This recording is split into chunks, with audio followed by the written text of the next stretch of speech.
cheat sheet here. And this order is yours. Thank you. So EMT and Counselor Coordinator for Personnel Guidance Unit for Detroit Fire Department? Yes. That's a long title. Yes, yes it is. What does that person do who holds that title? Alrighty, as an emergency medical... Hold it up. You got to turn that mic up, Reg.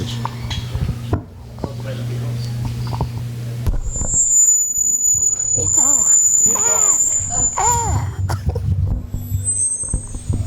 Let's try that again.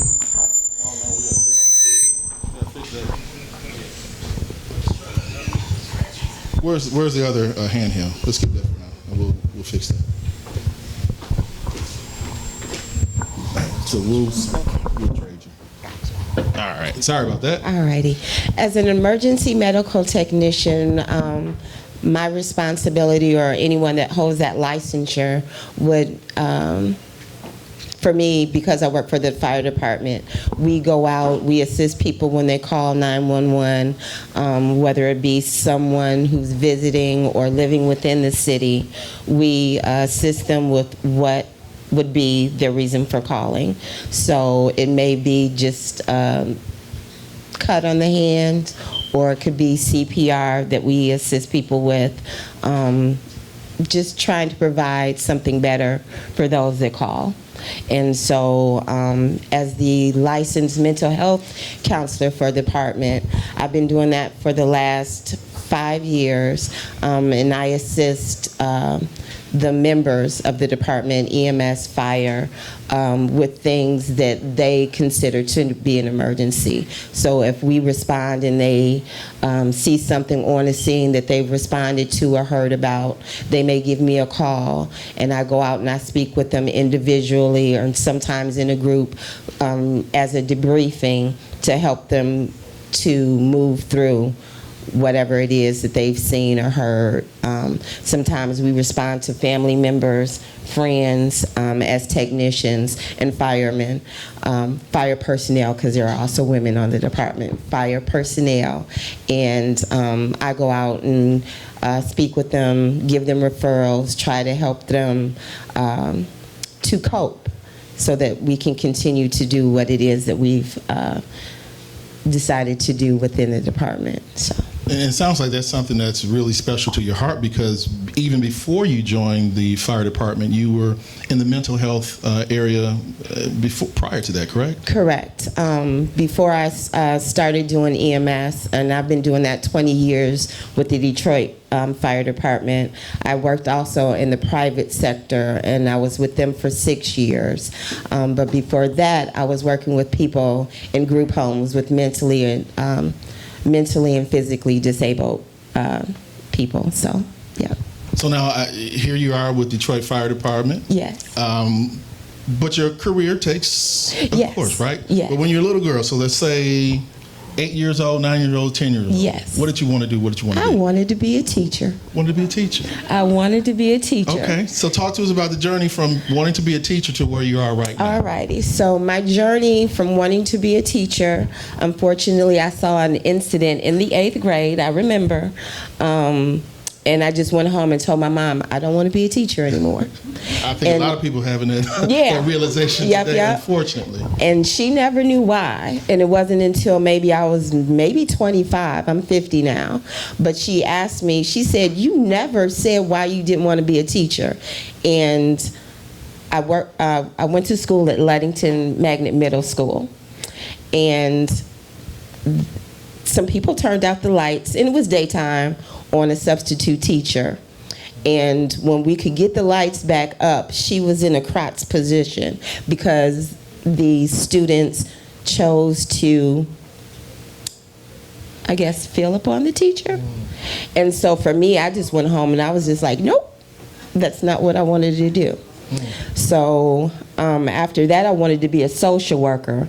And listening to your parents, you know, my mom was like, no, you take things too personal. You'll bring it home. You won't let it go. But in the interim, becoming an emergency medical technician, I ended up doing what I was wanted to do anyway, which was social work, but I'm a mental health counselor, but I just took the long route about it. So how do you not take that stuff home? Because I can only imagine and we all can only imagine the things that you've seen and heard or been around. How do you not take that stuff home and have it weigh on you? But then also, how do you make sure you don't become callous to it? You know, and it's difficult. Everyone has their struggle. A lot of things are brought before we even do what we do, regardless if you're an emergency medical technician, fire personnel, social worker, dentist. We all bring in our own personal things from childhood experiences within the neighborhood, and it's difficult. Some people, unfortunately, choose to drink, substance abuse.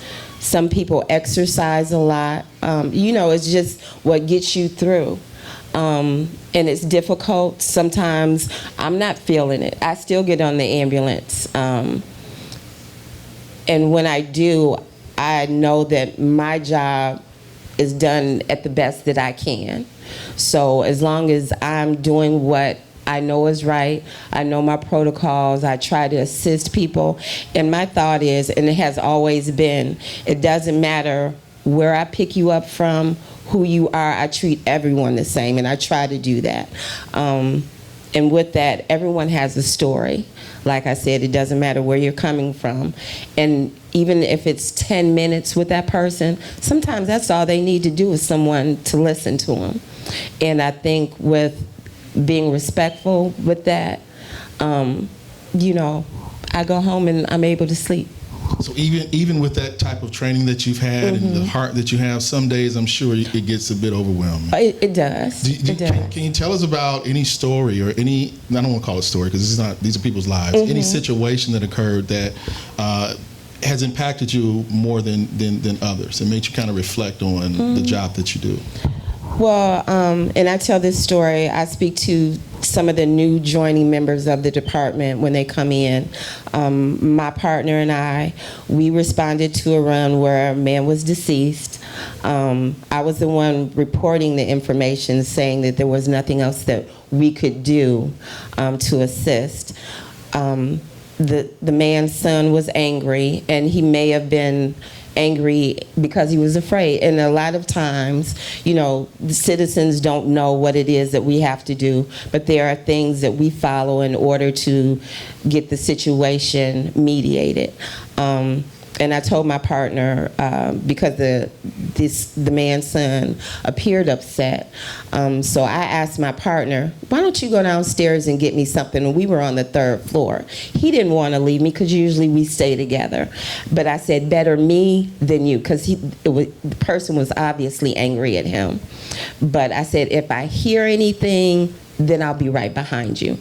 Maybe 5-6 minutes later, I heard something. So my partner was walking. I was going to stop him. I said, no, I'm going to let him go. And he continued. The son and someone else, they got to talking. And now I'm walking really fast behind my partner, but not wanting him to stop. So he makes it down the stairs. I'm trying to watch the son and whomever else he was speaking to. So I tried to get them on the elevator with me. They decided to run down the stairs. So I went behind them. And when I got to the ambulance, because we weren't on the ambulance, we used to have a Romeo unit. And so we were on that, and we would try to assist before the actual transporting unit got there. So my partner was already in the truck trying to get a hold to our dispatchers in the police department. So I jumped in, told my partner, okay, let's go. Well, the son and the other gentleman walked out. They got into the car and turned away, and like a horror movie, they came back. So now we're facing face to face. And so the son got out of the car, act like he was going to go into the building, but he started yelling at us for us to stop, because I told my partner, even if we get in a car accident, at least somebody will know what happened. So my partner started to emerge. We were still waiting on Scout. Scout finally got there, but as we were approaching, they turned the corner. So there's a sigh of relief. But with that, we're scared or afraid, just like the citizens are when they call us. You know, we don't know what we're walking into. We don't know what's going on. We try to do the best that we can with what we have. Being respectful, again, is a major part of what we do. So that one, yeah, that's a scary one, but I will tell you a funny one. There's a gentleman that we'll call quite often, so we knew him and we would take care of him like we needed to. I don't know how to sing. And I would sing to that man in the back of the truck. And it was the worst singing ever. But that man loved it. And so anytime he calls, he'll ask their crew, where's that lady that sings? He has his own personal. Yeah. So if I'm walking into the hospital, I will just sing to him just because I know he likes it. And it makes him laugh and it makes me laugh as well. So there's some good things with what we do. It's just meeting the different people. Like I said, everyone has a story. Hopefully, if anyone has had to call 911, that the technicians were respectful and helpful. So, and you kind of hit on everything I was I really wanted to talk about, because a lot of times people don't know the challenges that you all face. What they do know is I have an emergency. Yes. And they're not here. Whether it's 1 minute, 2 minutes, 10 minutes, 8 minutes. That's why we have this series of interviews, because we want people to know what these service individuals go through on a regular basis. These are people too. Yeah. They have families too. Yeah. They have responsibilities, people who are looking up to them, wanting them to be the best them they can be, who need them to be the best them. And so we have to give some level of grace, especially to the individuals who are out there. Right. If the system is messed up, that's our fault, the structure. But the folks who are out there doing their best with the limited resources, and I don't think you're a millionaire yet, are you? Not yet. Not yet. It's coming. But folks are going through what they go through on a regular basis, and the dangers, the truth. Yeah. She talked about they turn around like in a movie. Yeah. They face this on a regular basis. We need to give all of them a round of applause for all the work that they do. And a round of applause goes only so far, because there's some other things that you need people to do, right? So when you see these EMS vehicles, when you interact with someone, one of your techs, what should people know? Because this is also information. Information, EMS, fire, police, if you see us coming, and we understand sometimes you don't know what side of the road to go to, if you could move over and stay in that until we pass, because sometimes we need to pull into you. And it's not that we're going to get ice cream when we have our lights and sirens on. We are actually responding to a run. And we're just trying to assist. So when we're there, like Councilman Tate said, we understand that you don't know the process of what we do.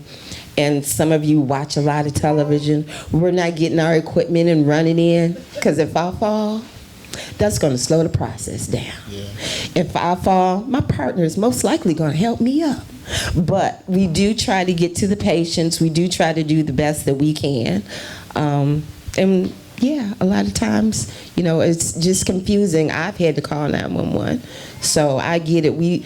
We as a department try to put out the best people for the job.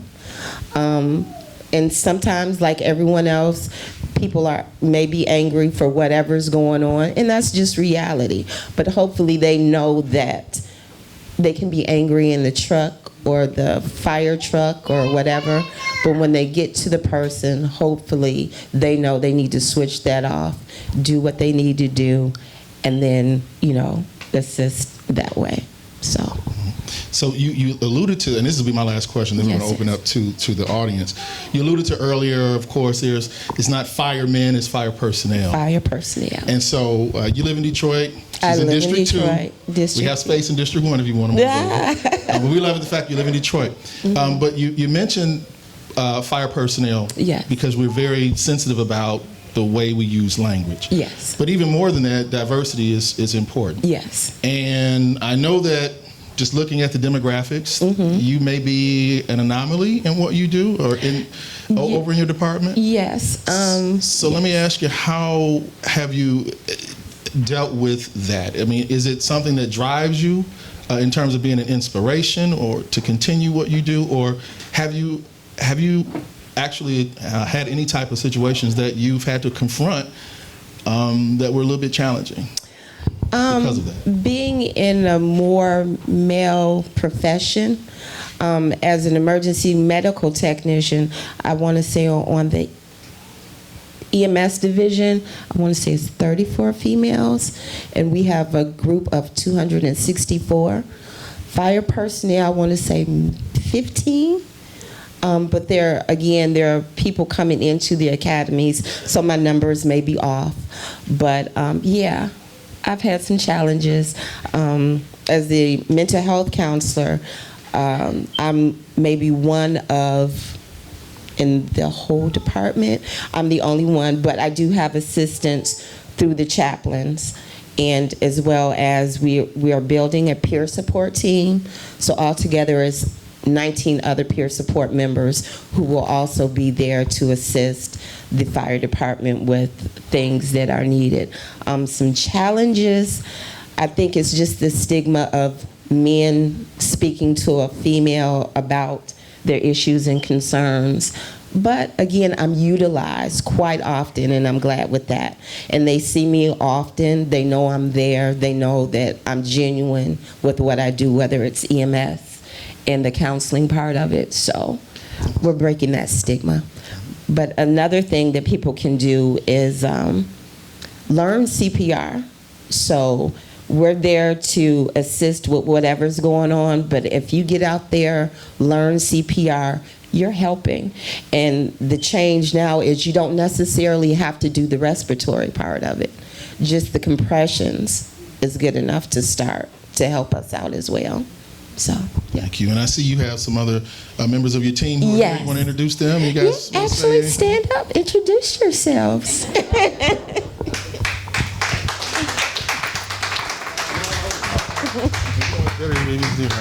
Eric. Come on over. Come on, Bear. One band, one sound. My name is Michael Furby. I've been in with Detroit for about 8 years as a medic, and it's been an experience that I like to share with some people. I used to work at a college, and I did tutoring and proctoring for medic and people getting into this field and trying to get them to see stuff at a different way, because there's a lot of stuff that we are exposed to in this city that you're not going to be exposed to elsewhere. This is like the Mecca. It's going to set precedents, and we're trying to bring ourselves up to that par. Hello, I'm Eric Barron. I've been on Detroit EMS for 17 years, and I worked the road for 15, and now I'm up at the Regional Training Center. I've been there for 2 years now, along with Mike, and so we have the challenge now of basically all the new recruits that are coming in of help training them to get them prepared for the streets. So it's I had a lot of great times and experience on the road, but this is like a whole different avenue now when you get here, and now you try to take what you learned and try to mold the younger folks now, because it is kind of a younger folks thing nowadays. So as I've gotten older, I mean, I remember when I first came on, but I'm a bit older now. So, but it's a different challenge just teaching the new guys and gals, the job. But it's definitely a great experience. It has been for me. We And of appreciate course, Lenette as well. She's just the best. So. we appreciate the work that you all do. How many years again on the job? 17. 17, 8, And 20. So these are folks who put in a lot of time in our community. So we want to thank you guys. Thank you again appreciate you. So we're going to open up to questions if you don't Oh, mind. no problem. Are we good with this mic now? Well, now so we don't have another handheld? I thought we had two.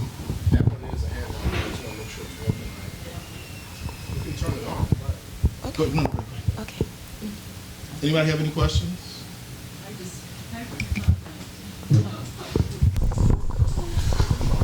My question was, since you counsel people, who counsels you?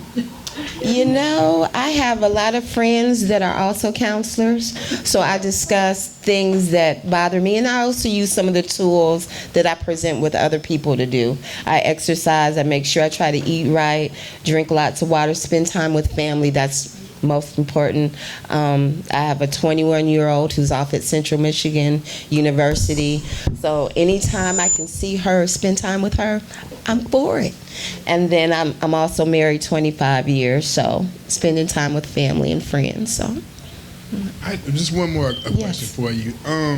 Do you see a lack of mental, people like yourself, mental health for people? Because it seems like, especially in the inner city, in the community, that it's some stigmatism, like especially with African American men, for instance, like you can't. There's certain things you're not supposed to do, quote unquote, and be emotional and express yourself. So, you know, a lot of people are angry and they don't even know why they're angry. exactly. So, do you think it's a lack of people like yourself to counsel these type of people? I think it's harder for people to receive the services in that it's been cut. Even if you have insurance, sometimes it's just hard to figure out how to contact. So again, by flipping over that insurance card and using it, they can provide information for mental health services. The counties can also provide services in order for people to receive mental health counseling. I think the stigma in our community has always been what happens in the house stays in the house. And again, trying to break that down and letting people be aware of what's available to them. Like I walk through the firehouses, go to the hospitals to see the people that work within the fire department. They know it's there. Whether they choose to use it is on them, but just letting the service be known to them. More people reach out that way. And stigma, again, a lot of people, this is Suicide Prevention Month, and so I just want to let you guys know that if you notice someone having changes in attitude, behaviors, not participating in the things that they normally participate in, feel free to ask them, are you thinking about suicide? You know, people are hungry, feeling depressed, and asking is not going to make them do that. That's something that's always, you know, probably something that they're thinking about. Asking the question is not going to cause them to do it. Having someone to recognize that, hey, something may be going on, will allow them to talk about it. And then maybe you guys can, you know, assist them with that. So, Any other questions? There's a family living across from me that they're like frequent flyers with the EMS. Okay. And I have to say, there have been 3 police cars there numerous times and the EMS. And in 1 week, the fire truck was there and the EMS 3 times. Yeah. And they go away. I think there was a stabbing. I mean, they're hell-bent on, they're very angry and they hurt each other. That's how this family deals. But they're there, and when I see 3 cars, you know, devoted to that, and then we're calling about something, I mean, that's a lot of resources, and they pour it in. Yeah. I mean, they still get it every week. There's something going on there. So thank you. Thank you. I hope when I need you, you're not over there. Well, again, when people call, we don't know what we have until we get there. And when people call, we have to respond as if it's an emergency until we get there. So when you see the the fire departments, they're now arriving with the ambulances sometimes. Sometimes they may get there before us, and that's the medical first responder part of now what the fire personnel do. So they're trained in CPR, how to give oxygen and stuff in order to assist until an ambulance can arrive on the scene. Does the hook and ladder though have to come? You know, they have certain trucks that that are deemed to responding for that. So, yeah. I want to say thank you for your service. It Thank is you. greatly appreciated. Thank you. My question to you is, what are the requirements and how would an individual go about applying to become an EMT tech? Okay. To become an emergency medical technician, you have to take classes, and those classes provide one with learning how to take blood pressures, knowing the body, learning the heart, just different parts of the body. Then we have to do hands-on on how to apply that oxygen and the things that we were taught in class. And then after that, we have to go and take a state licensure. And we're licensed with the state of Michigan. So, and we have to fulfill our requirements. We have to replace our previous licensure every 3 years. So during that makes sure we keep up our skills, and we have to, it's called continuing education. So we have to make sure we do certain things in order to keep up those skills to get our licensure back. Are the individuals able to take those courses at the community college level? Yes, there are some be able to get community and university, and there are a few services that you can actually take. I want to say like Baker College to go to take classes similar to that. You're welcome. Thank you again for your service. Thank you.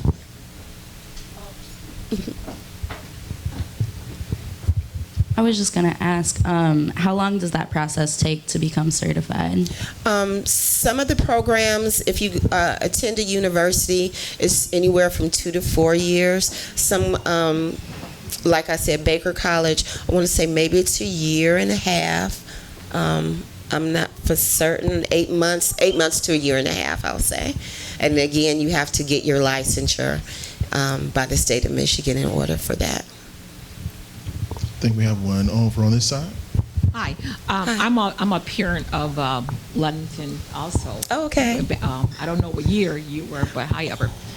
83, I think. Or something like that. Yeah, something like that. Yeah. Okay. My question is, since you're dealing with mental health, like the lady asked the question about residents in her community, having the EMS come frequently. So my thought is this why some of the people in our neighborhood allow their homes to just run down and put the grill out on the front, and how do you address that, and also for the council too, for our communities not to be turned to a blight community? So I don't know if this was one for you, but I guess you're the mental health expert. Well, you know what? Help me out. on this I one. think it's just the belief in what they can and can't do. Some people grew up with their grills on the front porch. So, I mean, it's not that you can't grow from where you've been, because everyone can.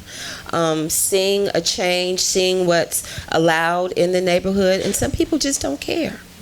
You know what I'm saying? It's just not. City ordinance for Yes. not allowing that. Yes. And so I'm a There's resident an for ordinance against it all. I'm a resident in my area almost like a lifetime, because if I had a student who went to Ludington Magnet, and I'm one of the parents that camped out on Puritan Area C to get my daughter in, My and the mom neighborhood. was there.